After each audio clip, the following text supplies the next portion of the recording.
こんちは。お守りとゴール武器の探索、パート16始めてまいります。さて、だいたい1ヶ月ぶりの本シリーズですが、もう懐かしく感じますね。前まで週1でやってたからな。無理もないよね。とはいえやることはもう染みついてる。今日も元気にお守り掘りから行こうぜ。リハビリってほどじゃないんですけど、回りやすさ重視で双剣で参ります。ちなみにここ最近、スナイプにも手を出してましたが、あれはこのシリーズではやらないと思います。スナイプの良し悪しは全く関係ないんだが、動画で見せんの難しいんだよなあれ。あれで神を曲がれれば見どころになるんだが、その工程の方が面白かったりするしな。今の環境や情報では通撃しか狙えませんしね。言うてもそれ以外に重要なお守りは多いです。クエストはディアブロスを使います。効率ならこれに勝るものはないでしょう。ゲネル周回も悪くないんだが、正直ディアに勝る点を見つけるのが難しいね。錬金の終了を常に確認できんのがやっぱでかい。前にも言ったけど。こういう作業は無心で回しますからね。余計なことに CPU 割きたくないんですよね。やっぱり久々に掘る鉱石の感触いいですね。ハンターには炭鉱夫の血が流れているのか。炭鉱夫が生まれたのはトライかサードのあたりだよな。当時は防具のポイントも抑えめだったからね。今でも怨恨といえばまず5石周回。まさかこんなに続く要素になるとはな。ワイルズ MR はどうなるんでしょうね。個人的には激烈に魔族してもらいたいですが。ひとまず今はサブタゲ周回に注力です。張り切って背中を壊していきます。基本は罠張って乱舞で OK。適量、乱舞の前に X 入れとくと安定する気がする。今回の立ち位置もサイズもいい感じだったね。多分最速ペースでのクリアだ。あんまり大きいと罠中に終わらなかったりします。多少のアドリブは必要です。さて、では最初の鑑定に参りましょうか。鑑定対象が多いだけでなんだか満足感がありますね。紫色がないとがっかりはしちゃうけど、見るまでわからないってのは結構重要な要素だよな。これがスナイプだと事前になんとなくわかっちゃうから、楽しみを感じられる時間が狭い気がする。ちょっと発掘リタマラに近いものを感じます。手法の一つとしてはすごく重要ですけどね。錬金もしっかりフルで回して、こちらはこちらで風化がまとめて手に入ります。こっちも見た目の満足度高いよな。3回分見られるのがいいね。でもやっぱコストがそれなりに高い。恐竜結晶がどんどん減っていく。1時間の作業で50個くらい消費します。セーブせず一気に回すのが重要ですね。それじゃあどんどん回していきましょう。双剣は久々でも余裕あるのがいいですね。作業における再現性がものすごく高いんだよね。見た目で腹殴れてるかわかるし。ガンナーだとクリ距離の有無しか目視できんから、我々の腕だとばらけがちなんだよな。ダメージ表記もありませんからね。一度ずれたらずれっぱなしです。あ、砲術中。竜1個の割にまあまあ強いのが出ました。5石だけでスキルが発動する系はなんとなく見ちゃう。有用なスキルなら特にな。竜は基本的に採用が難しいんだけど、たまにポイントが立派なのあったりすんだよね。一番はやはり属性攻撃強化系ですね。竜でも14までちゃんとついたはず。そもそも採用する機会少ないスキルですが、たまに使ったりします。どうしてもギルクエ以外になるけどな。極限連中が属性カットしてくるから。結局は第一スキルに強いのがついてないと、おまけでスキルつけるの難しいんだよな。スキルを吟味する楽しみは大きいんですが、現代に比べると玄人向けな仕様ですよね。ただまあ、今も突き詰めると軽くスキルベースになるので、根本は変わってないかもですが。でも、ビルドの幅はやっぱだいぶ広がったと思うよ。我々はどっちかというと快適性重視になった。4G 時代だと快適性重視で組むのは難しい。攻撃は最大の防御みたいな環境だからね。オンライン時代に何度も蹴られたことで、火力なしは地雷って刻まれちゃった感じがしますね。攻撃12スロ2ですか。さっきの非属性攻撃といい見た目だけ強そう。攻撃スキルが評価されたのもこのくらいの時期だよな。それまではまず匠が前提みたいなノリだったけど。いや、その前にサードのシルソルがあったか。通撃技もの攻撃がデフォだったよね。あの当時のシルソルはまあ強かったですね。全部これでいいじゃんみたいな。4では見切りスキルが弱体化したんで、追加で盛るならまず攻撃アップとなりました。まあ、その流れも 4G までだったけどな。クロスから超会心が出てきたから。そこからは直特超会心の時代になって、ワールド系以降はそこに攻撃も加わる形になったか。いわゆる3377が火力のベースなんでしたっけ。我々はそこまで火力特化にすることはなかったですが。そんな昔話をしていましたら、今回の集会はここまでですね。ポイントはそれなりに大きいのが見られたけど、残念だがそれだけだったね。でもやっぱ普通のお守り集会もいいな。時間がすぐ過ぎる気がするわ。精神にも優しい作業ですね。やはり定期的にやっていくべきか。では武器掘りに参ります。こちらも久々ですよ。おーし、じゃ発掘マラソン行くぞ。こっちもちょっと久々なんだよな。直近は別の企画やらクエ育成やらしてまして、肝心の周回時間が取れていませんでしたね。このペースではいつまでもゴール武器が掘れません。4G メインのチャンネルでそれはいけませんよね。せめて年に数本は出るとこ見せたいよな。いや、狙って出るもんじゃないけどさ。パートいくつペースで出るんでしょうね。これ前も話してましたけど。あ、武器が出てくれました。マラソンスタートです。カットしてるけど3クエスト目でようやく出た。そういえばこのくらいの出現率だったな。これはディア1頭のクエストね。リアルテミスが狙えるぞ。やはり見た目がいいクエストのがテンション上がりますね。もうちょいマラソン用のクエストが欲しいところ。それではちゃっちゃと自爆しまして、武器の鑑定へと参りましょうか。キャンプで落ちると後ろからキャンプに入場する。久々に見てもシュールな映像だぜ。まずはご挨拶程度にゴミ詰まり白長。今回はいいのが見られるかな。これまでのシリーズではいいとこ順ゴール止まりでした。そろそろ目が覚めるようなのが見たいですね。対象となるクエストは体験、ジャーク、コンが掘れますが、どれも倍率が重要な武器たちです。ログレギにクーネにペダンに、強力な生産揃い踏みだしな。コンは最低でも961のスロ3か東証4かな。961でもかなり怪しいけどね。ペダンって純倍率超えてんですよね。やっぱぶち抜けてますねあの武器。なんなら1054でも期待値はあんま変わりません。恐るべき性能。およ、そんな話してたら961出たやん。しかもスムラだってよ。ザミールビートルは当たり虫ですね。妥協品くらいの価値はありそうです。精神の交流劇が極限強化すると、930、370、外心 20% で田村20ですって。下流武器よりはスキル自由度の分ちょい上回りそうだね。どこで担ぐのかわからんが。見た目は紫エイムでかっこいい。ピンクかもしれないけど。エイムってピンク系の配色多いですよね。青以外どれも似た印象を受けます。でもまあ、普通にスルーですかねこれは。せっかく見た目までチェックしましたが。01ってのがしょっぱいよな。03ならもうちょい見栄えは良かった。でも、こういうのがあるとモチベちょい湧くんだよな。茨の道でも少しは甘い蜜が必要。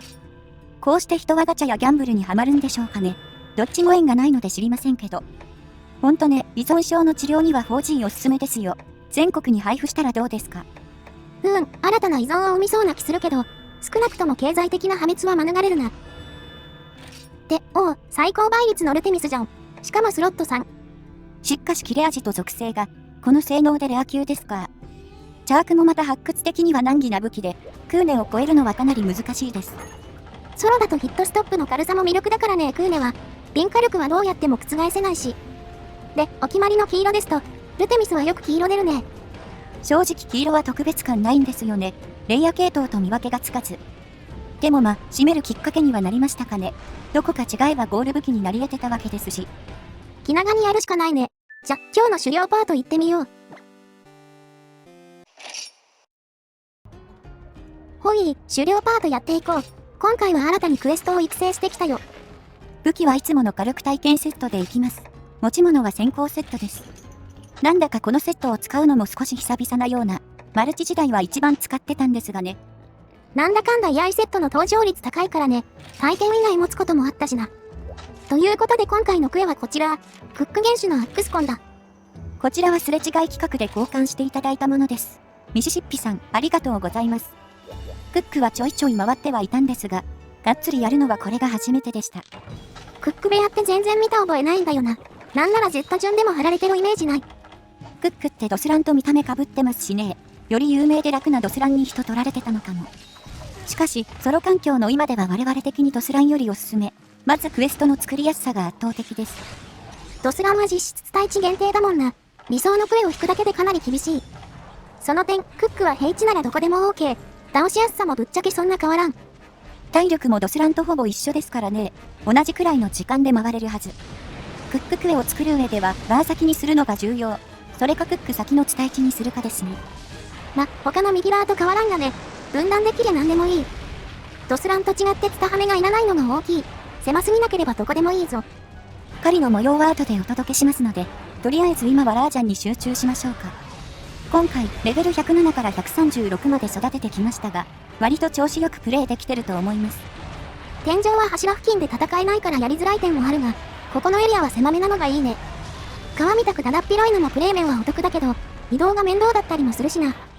特にクックラーはさっさと周回したいクエなので、少しでも時短できると嬉しいですね。はい、無事に解除完了です。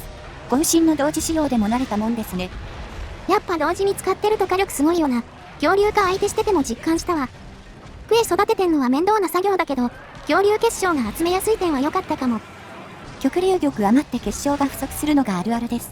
錬金で変えられたらよかったのに。結晶集めて効率いいクエこそありますが、それでも何周も必要ですし。ギルクエ育成なら136以上にする目標もあるしね。いろいろ納得しながら集めやすいかも。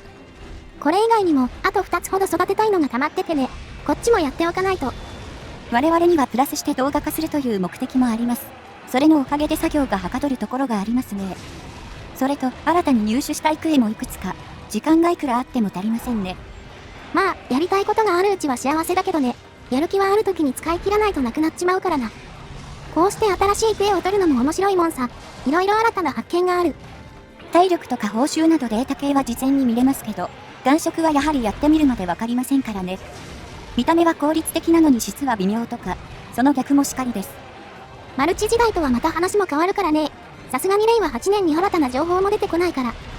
我々がデータベースになるというと大げさだけど、何らか現役勢のきっかけになったら嬉しいよな。ずっとテオラーだけってのも飽きますからね。他に選択肢ができるだけで違います。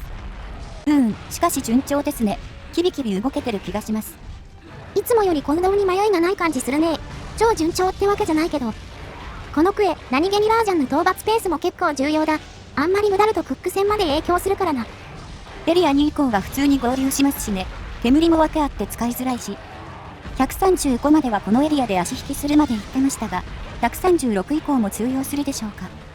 135で問題なかったから大丈夫だとは思うが、135と136ってあんまり体力に差ないし、ラージャンは恐竜化するとほんの少し軟化するし、意思効果もあって、実は耐久面は脆くなるんだよな。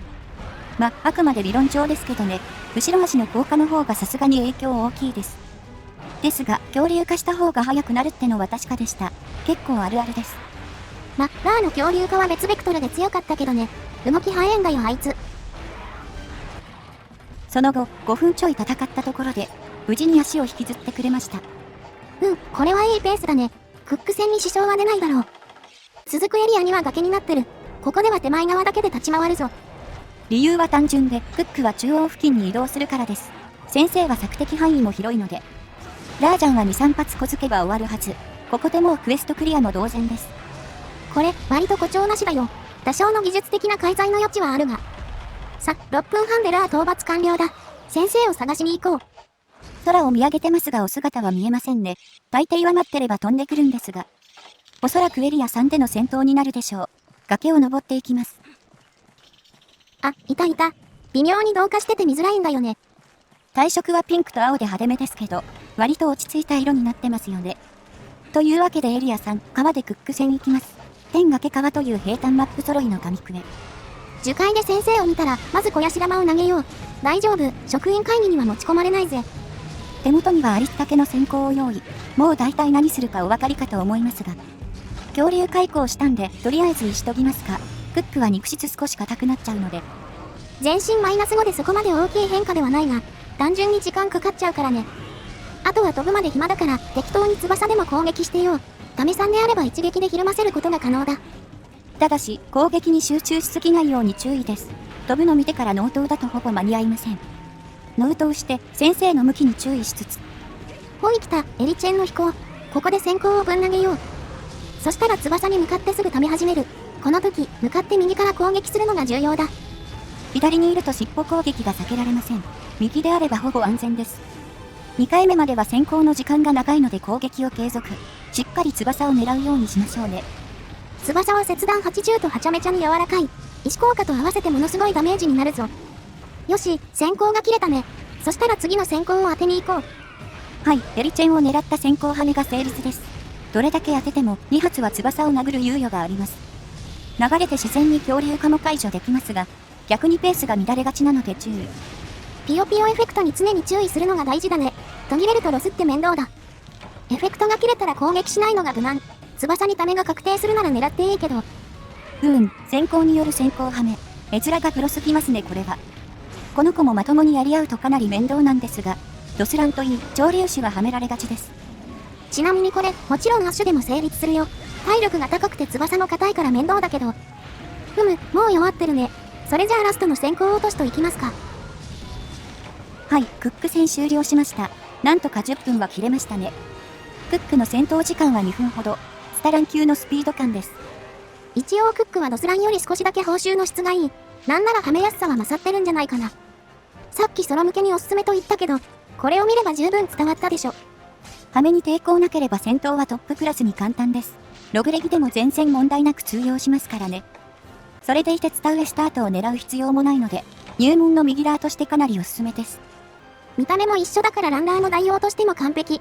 報酬量もクックラーのが多いしな。結晶集めにも使えるし、気楽に回せるのがいいね。報酬は見るも無残でしたが、労力を考えれば全然気になりません。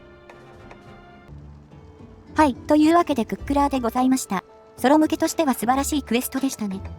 一応136だからねこれ。改めてミシシッピさんに感謝だ。クック単体はダメ報酬組だから回せないが、ソロ勢が狙うお供モンスとしてはかなりおすすめ。先行タイミング以外に気を使う点も少ないので、皆さん作ってみてはいかがでしょうか。さて、それじゃあ今回は締めましょう。